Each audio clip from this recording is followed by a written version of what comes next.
Well, I'm certain you've seen Carson Beck's getting paid $4 million, and has been paid almost $10 million according to his agents, I should say, uh, in his time at Georgia. So is Gunnar Stockton worth $4 million at Georgia?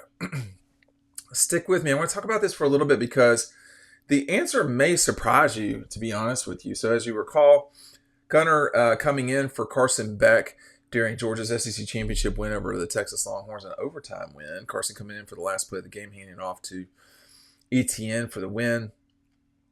And then, Carson's intent was to go to the NFL.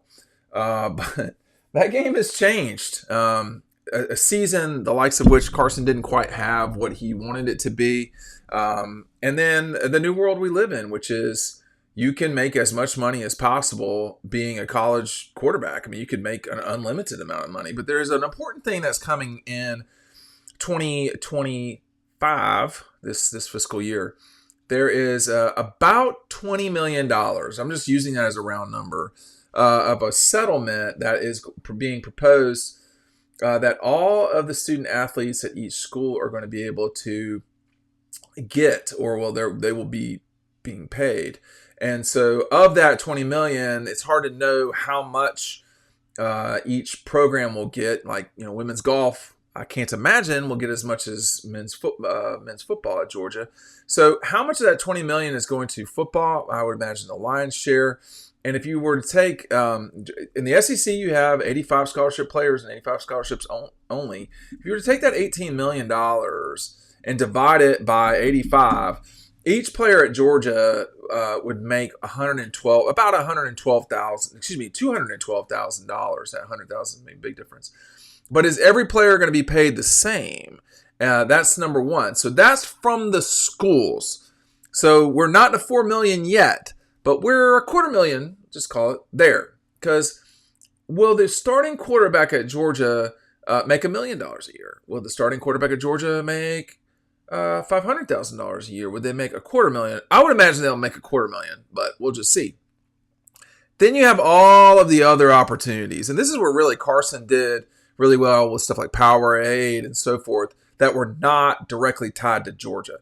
Keep in mind that the collectives and the schools, those are not the same thing. So there's a lot of things that are being said here that are not quite right. When people say Miami's paying him $4 million, well, what does that mean? What does that mean for him? And what would it mean for Georgia to get that sort of money to Gunnar Stockton? You're going to have to get other people involved. What I mean by that is, of course, you could just say, hey, we have $20 million that we have to distribute to student athletes at Georgia. We're going to take $4 million of that and give it to our starting quarterback, whoever that person is. And then, boom, that's your $4 million. That would come straight from Georgia. I very seriously doubt that will happen, but it could. I mean, that would not be abnormal at all. In the NFL, you have salary cap. And, college is about to have salary cap too. But there are other opportunities, and the other opportunities are going to be where Gunnar is going to have to exploit the system. I am skeptical that he'd get to $4 million, but it would not be abnormal for him to be able to get a much higher number than you might think. So why? Well, when you're the most watched football program in the country, which is the case now, Ohio State may catch Georgia. Because of playing two games in addition, actually 3 games. Well, not 3 games because Georgia played in the SEC championship game. Big Ten championship did not include Ohio State. So they'll play in 2 more games, in 2 higher viewed games, by the way, one being the national championship. So their numbers will add up quick. Now, Ohio State, of course, is a very well-watched program. But when you are the most watched regular season team, everybody's going to know who Gunnar Stockton is going into the fall. Okay, unless something strange happens and Georgia pulls in, Quinn Ewers or Ryan Puglisi beats Gunnar out in the spring, or Brock Vandergriff comes out of retirement and goes to play at Georgia. I mean, unless something that I don't see happening happens, which happens sometimes, like Carson Beck going from the NFL to Miami. We're going to see Gunnar as the starting quarterback at Georgia. the difference with the Gunner and the Carson thing, particularly going into 25, is that Gunner has started one game at Georgia. Carson started almost 30 games at Georgia. He is going from a situation where he was a starting quarterback for a high value team to a place that has a lot of money to spend and is desperate. And I don't mean that in a bad way. I mean, Miami could not be more desperate to matter in football, and they have not for a very, very, very long time, since they got into the ACC in 2005 or whenever that was. So it's been a long time since Miami has mattered. They should be good, but man, we're seeing, these private schools are having a harder and harder time competing with the big public schools of the Big Ten and the SEC. Notre Dame, going to play the national championship. But that's, they're a little bit of an outlier. USC and Notre Dame are probably the two privates that can really compete. But like Duke, Vanderbilt, there's just not, this is not basketball where Gonzaga can really do it. You need a lot of infrastructure, you need a lot of money. So Miami is willing to play ball. Gunner does not have the visible. He's not going to come into 2025 as the betting favorite to win the Heisman Trophy. Okay, Carson did not come in as the betting favorite as the season started, but the bulk of the offseason, he was the favorite. I think until at some point in July. So there was a lot of discussion of him. In addition, Carson was there was discussion of him being the number 1 overall draft pick. Which was not going to happen in 2025. Could that happen in 26? I don't know. I don't think it's out of the question now. It was out of the question for 25. So, all those things bringing marketability up for Carson, he's somewhat of a household name. I'm not going to act like dating the girlfriend that he's dating doesn't matter too, because she's the twins are a global set of, I wouldn't say icons, but everyone knows who they are in that are their age. So there's that.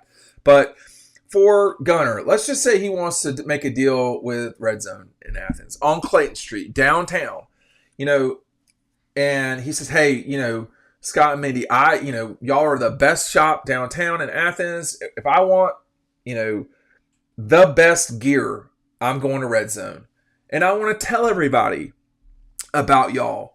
Let's figure out how to make a deal to where I can bring you a bunch of exposure and, you pay me money. And so that's what happens. He goes down to Clayton Street. He goes in. He sees all the stuff on the wall, all the cool things that they've got. He's like, man, this is a place for me. I want to do a deal for, $750,000. And definitely Scott and Minnie would be like, let's do the deal. They're stroke check. Okay. I know how they are. So he's got a deal there for $750,000. He's already getting paid $250,000 from the school. So that's $1 million right there. And now he's looking for the other $3 million. Does the Milk Council of Georgia, does Beef of Georgia, does any ag stuff in Georgia, do they want to do, someone's going to the market with, whatever. Maybe Ford feels like he's the right fit. So there's no shortage of ways, but to get to a very high number. But the fact of the matter is, and this is not putting him down at all, he's just not as marketable right now as Carson Beck was this time a year ago. I mean, this time a year ago, Carson had announced that he was coming back. He, is going to be, I don't think Georgia's going to be the number 1 team in the country coming in this season in 25. Probably Ohio State. Georgia will be like 2, 3, or 4, something like that. So the notoriety won't quite be the same. But I do think that there's a lot, I think people need to not make the mistake of thinking that Gunner is Stetson. I consistently make that verbal error, I will say, but he's not Stetson coming into 2022. He's from Georgia. He's, I don't really didn't consider Stetson country, but he did go to Pierce down in Blackshear. So he's very rural. I can assure you, I can confirm to you, for my whole lifetime, Raven County is very rural. But they're not the same though. People think that I mean, Gunner can't run like Stetson did. Gunner can run. He just can't run like Stetson did. But we're at a new place here. All of a sudden, Gunner Stockton's got some real joysticks on the outside from USC and then from Texas A&M coming in as wide receivers. You're going to have to redo the offensive line, but you return ETN, you return Bell, explosion. Those four guys I just mentioned, very explosive players. So what Georgia will enter into the season with there'd be a lot less discussion of Georgia than a season ago. A season ago when we were coming into this year, could Georgia win a national championship? That was not even number one. Could they win their third in 4 years? That was not the number one discussion. Was Nick Saban's gone from Alabama.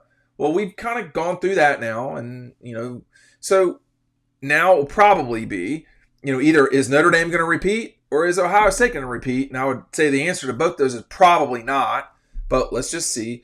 And then outside of that, who's going to be there? And so how does Gunner fit into that? Just for this very narrow video, how does he fit into all of that? I don't know. Is he a cultural icon? Had they won the national championship, he would have been. No question. He would have been Stetson Bennett and Johnny Manziel and all these things wrapped up in rolling. The guy, the third string quarterback from Ohio State that won it, I can't remember his name. He'd be all of those things. But he's now going to have a traditional path of being the starting quarterback at Georgia and, this, that, and the other. And it will be a very traditional way of doing things. He will get paid for it in a way. He will get paid more from the university than he's ever been paid by the university itself, which is to say he will get paid. But on the outside of things, how valuable is Gunner Stockton? If he is your starting quarterback, he is extremely valuable. University of Georgia's athletic department budget is just shy of $200 million. Besides Kirby Smart, the starting quarterback is the most visible person, period. I said this one time to Mark Richt, and he was like, don't say that. But it's true. More people know the head coach of the southern states at the flagship institution than know the governor of the state. Florida might be the one exception, and I'm not sure that's the case. If I were to ask you who the head coach at Arkansas is, you would quickly say Sam Pittman. You would not know that it's Sarah Huckabee Sanders. I think Sarah Huckabee Sanders is her last name. You would not know it's her. You would not know it's Kay Bailey in Alabama, and you would definitely know that Nick Saban is no longer the head coach. I don't know the governor of Tennessee. I think it's Bill Lee, or is he a senator? But I know Josh Heupel is the head coach at Tennessee. So all of those things down here. I mean, I don't know who the Louisiana governor is. I saw him in the Sugar Bowl a lot. I know Brian Kelly is LSU's head coach. So after that person, probably the starting quarterback at the flagship institution is the second most visible person in that state. Not always. I don't know who the governor. I mean, is DeWine still the governor in Ohio? You get my point. So I know Ryan Day is the head coach. So this is how it is, and there's a lot of marketability there. Gunner Stockton, though, you get the feeling, is not about everything else. You get the feeling, and we'll see, that his number one thing is football. And that's great. And I don't mean this bad. It's great that seems to be the most important thing, but you have to go produce. And that's for all of us. And that's all there is to it. I mean, so Gunner's legacy, Gunner's, world or whatever, it's going to be, are you producing on Saturdays? Because if you're not, you're going to get hated on. If you are, you're going to be a hero. Welcome to college football. Thanks for watching.